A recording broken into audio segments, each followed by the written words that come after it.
आप हैं निष्कर्ष भारत के साथ और मैं हूं मनोज चतुर्वेदी। देखिए, प्रधानमंत्री आज सिवान पहुंचे थे और तमाम योजनाओं का शिलान्यास भी किया, उद्घाटन भी किया, लेकिन कुछ बहुत ज़्यादा ठोस बिहार को नहीं दे गए।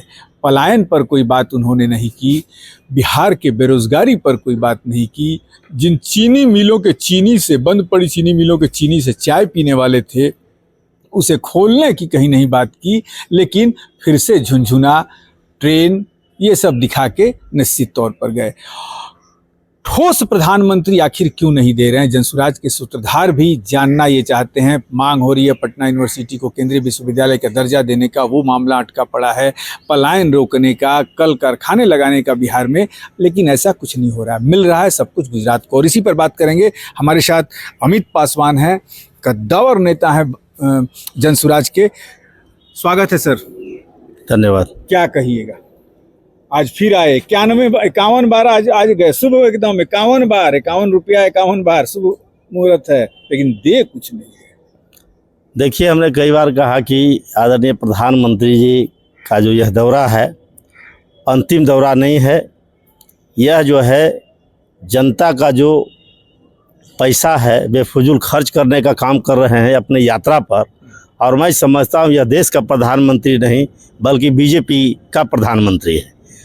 अगर थोड़ी सी इनमें यह रहता कि हम देश के प्रधानमंत्री हैं, तो आज जिस तरह से आकर ये जुमलेबाजी करके चले जाते हैं या घोषणा करके चले जाते हैं, आपने देखा होगा कि मधुबनी से लेकर बेतिया से लेकर जहाँ जहाँ इनका कई जगहों पे प्रोग्राम हुआ, कहीं मखाना आयोग बनाने का बात उन्होंने किया, तो कहीं चीनी मिल चालू करने का बात किया, तो सिर्फ यह घोषणा करते हैं और चले जाते हैं। आप देख रहे हैं कि जब चुनाव बिहार में नज़दीक आ गया है तो यह लगातार इनका यात्रा हो रहा है, कई तरह की घोषणाएं हो रही है। मैं समझता हूं कि सिर्फ इन्होंने आज भी देखा कि घोषणा करने का ही काम किया, एक भी ज़मीन पर जो है कि पलायन और बेरोजगारी को लेकर इन्होंने कोई बात नहीं किया, ना कोई ठोस कदम उठाया। तो इस तरह से इनका जो बिहार के साथ जो सौतेला व्यवहार है, आप जो पहले ही कई लोगों ने कई नेताओं ने यह कहा कि बिहार जो है श्रमिकों का जो है कि फैक्ट्री है, तो बिहार को यह सौतेला व्यवहार इसलिए करते हैं कि बिहार के जो मजदूर अगर नहीं रहेगा तो गुजरात का हमारे जो कारोबारी हैं उनका कामकाज कैसे चलेगा। तो कल कारखाना और जितना भी उद्योग धंधा लगेगा वह गुजरात में लगेगा, बिहार में नहीं लगेगा। लेकिन अमित जी, जो इनके साथ चिराग पासवान भी कह रहे हैं बिहार फर्स्ट, बिहारी फर्स्ट, वो कारखाना कहाँ नहीं लगा रहे हैं? सब तो इंतजार कर रहा है कि मोदी जी कुछ कहें।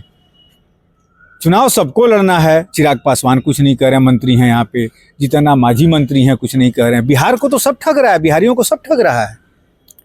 देखिए, सवाल है कि जो भी कैबिनेट में है, और कैबिनेट में कभी मैं समझता हूँ कि कोई ऐसे अभी उनके पास कद्दावर नेता नहीं है जो उनका मुंह तोड़ जवाब दे और बिहार के लिए वह संकल्पित होकर लड़ाई लड़ सके, युवाओं की बात को रख सके, पलायन को लेकर बात रख सके।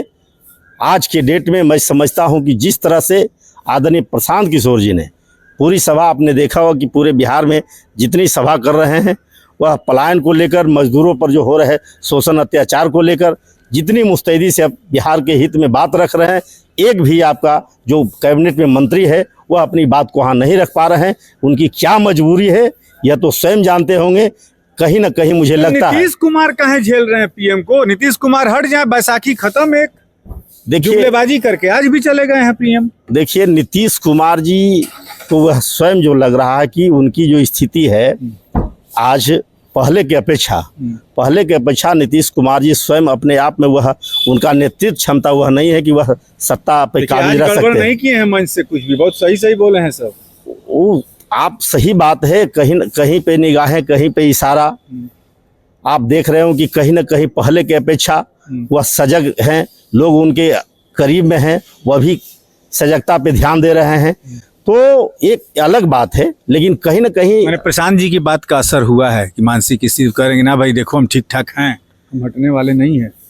देखिए, साबित हम तो चाहे जितना कर लीजिए, लेकिन जो मैं उनको दोष नहीं देता हूँ, जो सामाजिक रूप से देखा जाए, ह्यूमैनिटी के आधार पर देखा जाए, तो उम्र के हिसाब से शारीरिक डेवलपमेंट जो होता है, शारीरिक विकास जो होता है, तो कहीं ना कहीं उस उम्र में कोई भी व्यक्ति पहुंचता है तो बीमारी जो है किसी को छोड़ता नहीं है, वह मानसिक रूप से बीमार है, शारीरिक रूप से बीमार है। जो भीड़ जुट रही है वोट में तब्दील करा पाएंगे आप लोग? बिल्कुल, यह जो है कि पूरे बिहार में जनसुराज पार्टी ही यह एक विकल्प के रूप में लोगों को, युवाओं को, छात्र नौजवानों के लोग आप देख रहे हैं कि जिस तरह से संख्या उमड़ रही है, इससे खासे परेशान है विपक्षी लोग, और खासकर जो अभी सत्ता पक्ष में लोग हैं उनको तो इस तरह का हो रहा है कि प्रशांत किशोर पे अब देखते होंगे, कई हमारे साथी ने ये भी कहा, कई टीचरों ने कहा कि प्रशांत किशोर का कोई कमी नहीं बुझाता है, तो सिर्फ पांडे करके उनको जो है कि कमी निकालने का काम करता है।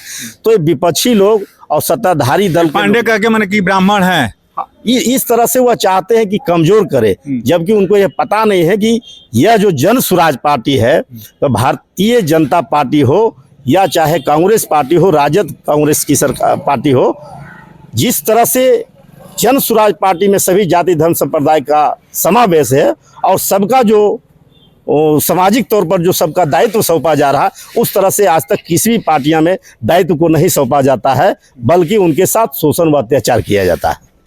तो सुना, ये थे अमित पासवान। यानी कहीं पे निगाहें कहीं पे निशाना, मतलब इसका यही हुआ कि निगाहें जो हैं नीतीश कुमार की आज बड़ी सजग थी। कोई गड़बड़ नीतीश कुमार ने आज नहीं किया। जी हाँ, मंच से सधा सधाया भाषण दिया और ये बता देने की बिहार की जनता को, या यूँ कह लीजिए प्रशांत किशोर को बताने की कोशिश की कि जो आप मुझे मानसिक बीमार कह रहे हैं, मैं मानसिक बीमार नहीं हूँ, मैं बिहार का मुख्यमंत्री फिर से बन सकता हूँ। लेकिन अमित शाह ने इंडियन एक्सप्रेस को एक बयान में कहा है कि बिहार का अगला मुख्यमंत्री कौन होगा ये चुनाव के बाद तय होगा। यानी कि चुनाव लड़ा तो जाएगा नीतीश कुमार के नेतृत्व में, लेकिन मुख्यमंत्री भाजपा किसे बनाएगी ये तो वक्त के ऊपर छोड़ते हैं। कैमरामैन गौरव के साथ मनोज चतुर्वेदी, पटना।